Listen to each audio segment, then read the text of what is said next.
Hello and welcome to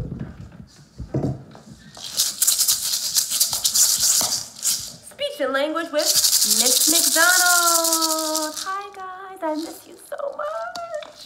Today we're going to read a book called Pete the Cat and the Missing Cupcakes. Before we read our book, here are some suggested ideas of what we can use to bring the book to life. First, I would get something that you could help your student count with, something that they can feel in their hands that has some type of texture, of something that feels like a cupcake. So even if you just have a piece of bread, you can take a piece of that bread and rip it into 10 pieces. And what we're going to be doing is taking those pieces and counting them. I have picture cards with me right here, but again, as I'm counting, you can have your student rip the pieces of bread or touch the pieces of bread and count as we are counting. I would also suggest having, and of course, I use whatever I had in my home. So if you don't have these things, get what you have that's available. In our book, we have some items that are going to be sprinkles, but I wanted to have something that represented the texture of sprinkles or different texture for our kiddos to touch. So I have Fruit Loops. Yay! And what I'm doing is crunching them so that our friends can feel the texture of something like sprinkles, because it's going to be something representative of a part of the story. And last, I have a fan favorite. Looks kind of gross right now, but it's pudding. It was pudding. It's pudding. And I'm using pudding as like icing for the cake, you know? So we're decomposing the texture and the feelings of cake, and we're letting our students explore them as we read the book. Without further ado, I'm going to get into Pete the Cat. I also have some images. Some of our students won't be able to experience the images. However, I'm going to be using these core words just so that you can get this visual of them. And I'm going to emphasize these words as I'm reading the book. Words such as uh-oh, come see, me, and no. And there's one other word that I'm going to emphasize, but it's not as much as of a core word that I want to practice today. But I wanted you to know it is a core word that you can definitely practice and emphasize at home. And that's who. Who. So today I'm going to mainly focus on no, me, uh-oh, and come see. But of course, as carryover activity, I would suggest you emphasize who. One of my favorite words to practice. All right, here we go. Pete the Cat and the Missing Cupcakes.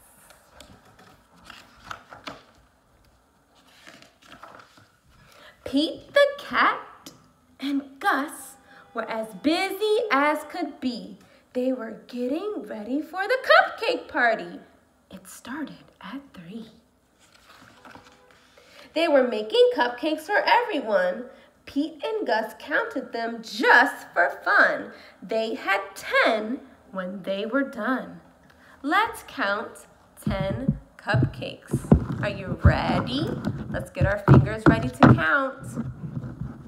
Here's 1, 2, 3, 4, 5, 6, 7, 8, 9, and 10. 10. I hope you were able to count to 10 just like we were counting our 10 cupcakes. Oh no! Oh no! Oh no! Hang on. Some of the cupcakes were gone. They were sure there had been 10. Pete said, maybe we need to count again. Oh no! Maybe we need to count again. Oh no! They counted the cupcakes lined up straight. Now there were only 8. It looked like someone had taken 2. But who? Pete and Gus did not know what to do. Let's count. How many cupcakes are left if we take 2? Bye-bye 1. Bye-bye 2. Let's count how many are left. Get your counting fingers together. Are you ready? 1, 2, 3, 4, 5, 6, 7, 8. Did you count 8? That's how many cupcakes are left. Let's see what happens next. Just then, they found another clue. Gus said, "Look what I have found. Sprinkles on the ground. I bet it was Squirrel. She loves sprinkles." Squirrel said, "It wasn't me. It couldn't be. I've been at the spelling bee." Uh-oh, more cupcakes are missing. Come and see. Squirrel said, "It wasn't me. It couldn't be. I've been at the spelling bee." Uh-oh, more cupcakes are missing. Come see. Come see. Squirrel said, "No, not me. No, not me."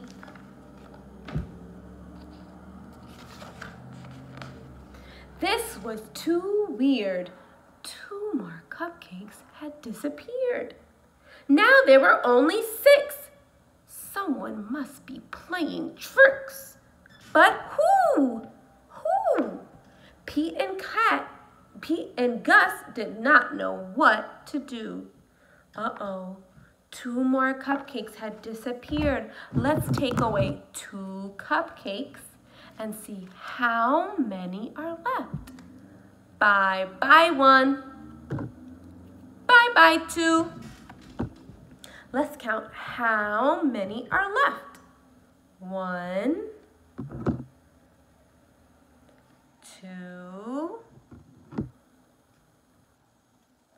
3,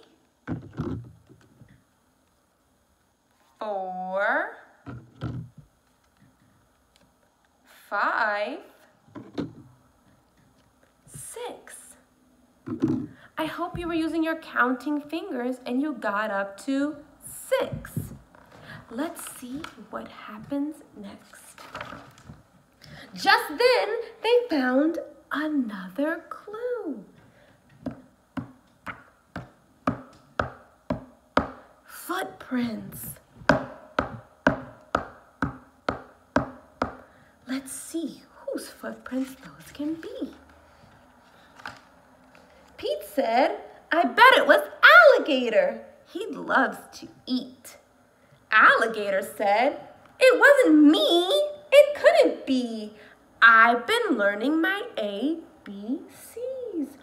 Uh-oh, more cupcakes are missing. Come see.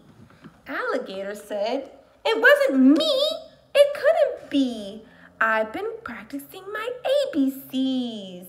He wanted them to know, no, not me. Uh-oh, more cupcakes went missing. Come see. Come see. Now there were only 4. Someone had taken 2 more. But who? But who? Let's take away 2 more cupcakes. Bye-bye 1. Bye-bye 2. How many cupcakes are left? Let's count. Get your counting fingers ready. Count our cupcakes. 1, 2, 3, 4. That's 4 cupcakes left. Oh no, what are they going to do? Let's read some more. Pete and Gus did not know what to do. Just then, they found another clue. I bet it was Turtle, said Pete. I know Turtle loves sweets. Cupcakes are sweet. Turtle said, it wasn't me. It couldn't be. I've been swimming in the sea. Uh-oh, more cupcakes are missing. Come and see. Uh-oh, more cupcakes are missing. Come see. Turtle said, no, it's not me. And then more cupcakes were missing. Uh-oh, come and see. Friends, I don't know who stole these cupcakes, but we're on the case. Let's find out. What on earth was going on? All the cupcakes were gone.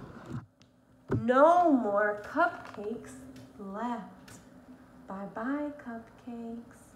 All gone. Bye-bye, cupcakes. All gone. Uh-oh. Let's see what happens next. Pete and Gus did not know what to do. They started looking for another clue. I think they see those footprints that were left on the ground. They also see the sprinkles and the cupcake leftovers. They found Grumpy Toad with icing on his face. Pete and Gus had solved the case. I am so sorry, it was me. I could not stop with just one. I ate and ate until there were none. Oh, look, it was Grumpy Toad. He ate all the cupcakes, and you can see all of the cupcake leftovers right on the ground. Grumpy Toad stole from all of his friends. Let's see what the friends choose to do. All he did was leave the cupcake wrapping on the ground. That's not nice. Let's see what his friends choose to do. Grumpy Toad said, it was me. It was me.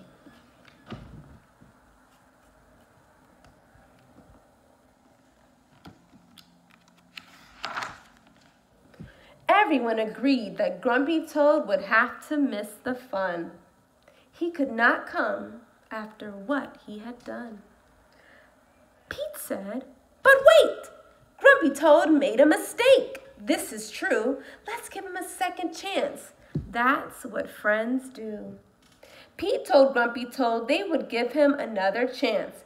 He was so excited that he did a happy dance. All right, friends, it's your turn. I need you to do your own happy dance. I'm going to do it with you. If you have any instrument around or music you want to play, this is the time to play it. Are you ready?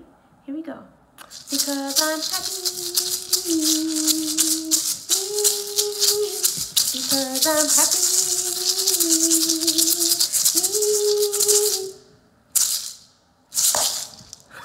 All right, that's my happy dance. Let's see what happens for the rest of the story. The night of the party was so much fun. Grumpy Toad brought more than enough cupcakes for everyone. Pete the Cat's cupcake party. What an amazing story. I love how Pete the Cat forgave his friend and asked him to come to the party anyway. The end. Friends, it's time to have our own cupcake party. Are you ready? Today we're going to have a cupcake party, and we're going to bring out some pudding as our icing. And we can also have some sprinkles. I'm going to crunch my sprinkles, as you can see, and allow my friends to touch it. Touch the sprinkles. Let them feel the texture. Talk about how it feels. It feels crunchy.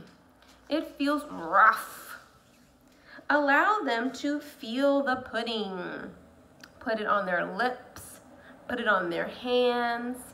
Put it on their nose if you want, if they're open to the experience. I'm going to touch some of the pudding and feel it on my fingers. If you have a tray or just a cookie sheet or a baking sheet, you can place these items on a cooking sheet or a baking sheet and allow them to just experience it. You can have them feel the textures and even mix the textures together. Talk about what it feels like. It's wet and sticky. It feels crunchy and gooey. I would suggest you allowing them to lick their fingers if you're open to it and to really experience the textures. One other tidbit, as we're reading the book, I believe there's a section in there that talks about the turtle swimming in the water. If you have a spray bottle, during that time you can spray water in the air so that your child can feel the water as we're talking about it in the book. And these are ways to make our books come to life. So I hope that you guys will enjoy your wonderful cupcake party. Please be sure to send me pictures. Please be sure to send me videos of your own cupcake party that you had. And I hope that as you're having the cupcake party, you want to describe to your child what they are feeling. If they're smiling and they're enjoying this, describe those emotions to them. If they do not like it and they do not want to touch it, describe those feelings to them. Allow them to hear the verbalization of the emotion that they're experiencing. So if your child is loving that pudding and feeling it all on his fingers or her fingers and putting it all in their mouth, say, you love this. You like it. It's delicious. I love pudding. Pudding is so yummy. I eat pudding. Make sure you're using some of those core words like eat. I like some for you and some for me. Uh-oh, I put pudding on my nose. Uh-oh, I have pudding all over my fingers. We can practice that vocabulary, that core vocabulary, while we're talking to our children. It's important to slow our pace down, to slow our rate down, and to also make sure that when we're speaking with them, we repeat. Repetition, repetition, repetition, repetition is key, because when we do things in repetition, then our students are better equipped to retain that information. Another quick tool is if you're reading books with your child, I would suggest, if this is an activity that you're going to continue to do maybe multiple times, pick a day and pick a time that you always do it so that it's always in a routine. If you know that on Mondays at 5 o'clock, right before he or she eats or takes a bath, we're going to read this story, I would suggest you doing it that same time each time. That way it can be a part of their daily routine whenever you choose to read books with your child. And then the only added piece you're doing is really just adding that make the book come to life with textures, make the book come to life with emphasizing core words, and making the book come to life with your verbalizations and repetition. So again, with this book, we practice uh-oh, me, no, and give me a second, come see. Come see. Those are definitely core words that you can practice in your home consistently. If you don't want to play this video again because you don't want to see my face, that's fine. You can always go onto YouTube and look up this book. They have lots of links to it. I'll try to send you guys a link as well. But within YouTube, you will find links to different people reading the book, an animated version of the book, as well as just different people reading the book. Or even you might hear a child read the book if you want to try that. Just different ways to have this material be accessible to you so that you don't have to keep playing this video, but you can just have somebody through YouTube read the book as well. I hope that you've enjoyed yourself and that this is a fun activity you can practice, all right? Have a great day, and please, please stay safe. Bye-bye.